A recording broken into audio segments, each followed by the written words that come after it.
Hey YouTube, we're on here with another RS update finally. So this is the car as it is, as it sits now. It's pretty much done at this point. I got it back from 2J Friday. They finally went through and got all the little wiring gremlins and everything else cleaned up with it.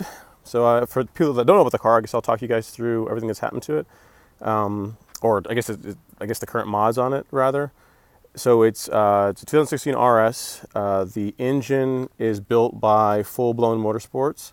The turbo kit is their twin scroll turbo kit setup, and what else is full blown? Oh, and the fuel system, as you can tell here by the rail, is full blown. So to kind of walk through it, this is kind of like a partial ETS intake because of the way where the turbo, the inlet sits on in this setup. I couldn't use the entire kit, so this part of the kit of the piping is from Full Blown. They made this for me, and the rest of this is ETS, and this is just a Canon filter that they recommended.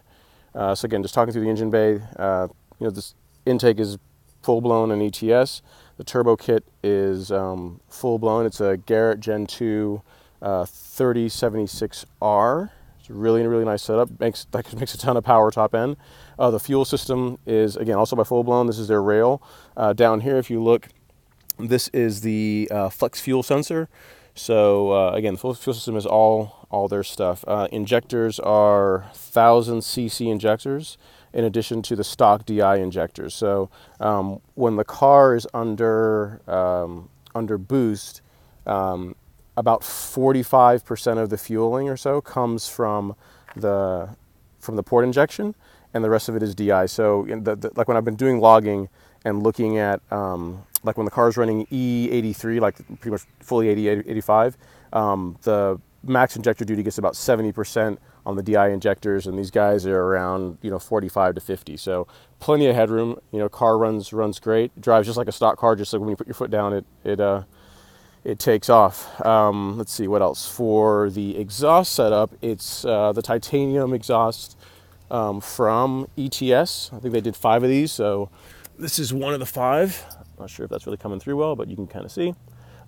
It is a little bit loud because it's non-resonated. They have like a resonance tube they put on it, but it's not the same thing as a resonator. I mean, it doesn't drone when you're cruising, but it's definitely a lot louder than stock.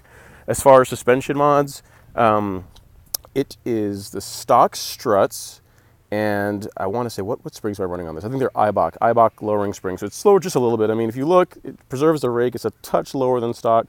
And really it rides better than stock because a lot of the harshness is gone with the Eibach. It still handles great. So let's see, for the intercooler setup, it is also ETS. So all the piping, intercooler piping, intercooler is an ETS intercooler. For the catch can setup, I forget who makes this. This is I'm drawing a blank. But again, this is a full catch can setup. The factory PCV breather plate was eliminated, and I'm using the Montoon breather plate. So it comes out of the crankcase into this to catch all the oil, settles in the catch can, and then back into the intake. So it keeps oil out of the intake track, which is good. Helps keeps the octane up and just keeps oil out of your intake, which is better, right? This is a crankcase breather. Works really well. It's a nice one. It's got a check valve in here. So if you notice, I mean, I've been driving this car. It's got, since it's been put back together, between the shop and between me driving, I think it's got about 1,400 miles on it, on the built engine. And you notice there's no oil anywhere, right? Because the check ball that's in this, whenever you see crankcase pressure, it lets that vent, but doesn't let oil and other fluids get out. So it keeps the engine bay nice and clean, which is really nice. For engine management, I'm not running this factory ECU anymore. It's running the Syvecs ECU. So Syvecs is I guess formerly Life Racing, or you say the consumer aspect of, or consumer end of Life Racing. It's a full standalone, completely replaces the factory ECU. It runs the engine, the drivetrain, and it also runs the port injector. So it's really sweet from the standpoint of that you have true control over both the DI injectors and the port injector. So in case of something goes wrong where it's got to shut a cylinder down, it can shut off both. So it's a little bit it's a cleaner setup, a better setup in my mind than running piggybacks. But I mean those work well. People get great results out of them. But I just opted to go this route. The Syvecs, one nice thing about it is that it is truly flex fuel. So again, you have the ethanol sensor here. It feeds into the Syvecs is mounted in the same location as the factory ECU. But if you look here, again, this is also from Full Blown. There's Itronics, like the ethanol gauge. Actually, start the car up so you can see. Clutch in. All right, so what you see here is right now I'm running E55, right? Which is so the Syvecs will adjust for that. So whereas with a lot of setups, let me shut this off so it's not too loud. With a lot of setups, you have to choose. You can have like an E30 map and then an 93 map, or an E85 map and a 93 map. With the Syvecs, this is really just for me, so I know what kind of ethanol I've got in the gas section.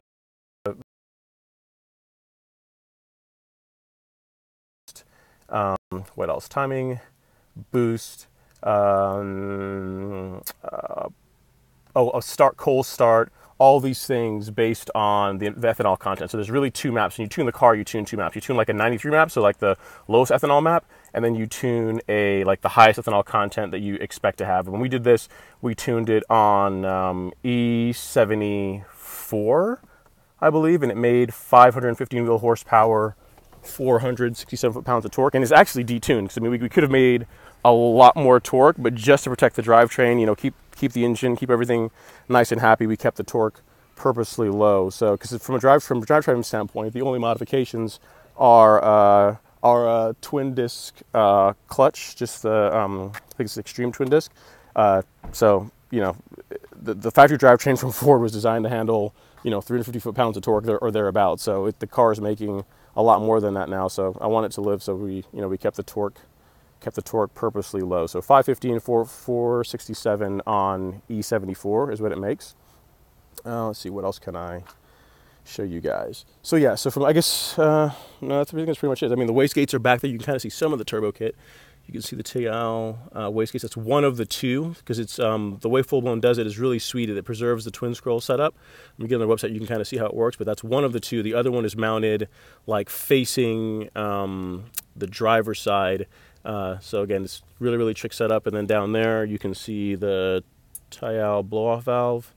But yeah, I'm trying to think of what else I can tell you guys about the car. It runs great. I mean, again, it's been a long journey to get to this point. I mean, it's blown engines and, just wiring gremlins and everything, but finally the car is pretty sweet. I mean, I'd like to get you guys a video of it actually running, but I can't really, I don't have a mount for this. I should even get a buddy of mine to either follow me in a car or something so you guys can see some footage of the car actually running. But it drives like stock, man. The beautiful thing is you can beat on it, flog it, and literally you put the clutch in, it drops back to idle just like a stock car. It's really, really great. It's like a stock RS with just a lot more power. Yeah. Fuel economy, I don't know what it does on E55. I can tell you on E85 it runs amazing. Like the turbo lights off around 3,300. So I mean, the more ethanol you put in it, the better the car runs. But you get about 14 miles to the gallon. So you do the math. Like the RS doesn't have a very big tank. So with full E83 in this thing, you're getting under 200 miles to a full up, probably like around 180 or so, depending on how you're driving it. So right now I've got E55 in it. I haven't really logged to see what my fuel economy is like, but it's probably be closer, maybe 18, 19, we'll see. Again, all depends on how you drive it. So, but yeah, I just want to give you guys an update. And a lot of people have been asking about the car and wanting to know what's been going on with it. So here you go. She's been running great. Really huge thanks to the guys at 2J Racing that put the car together. LJ at Full Blown for taking all my annoying calls all the time. The guy's probably sick of hearing from me, but yeah, they did a great job. And then also Ryan from Syvecs who helped with all the tuning and everything, helped to get the car to where it is and helped sort out some of the wiring issues that we were having. So Syvecs, Full Blown 2J could not have done it without you guys. Really, really appreciate all your help with this build. And as you can tell, if you stick with it and put enough time in it, it can work out. Again, the car runs really, really well. I can't I cannot say how happy I am with it, with the way it's finally turned out. So if you have any questions or comments, don't leave them in the comment box below.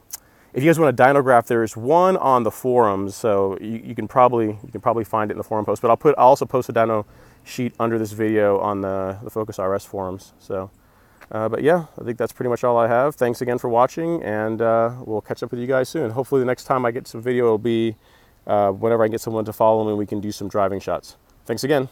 See you.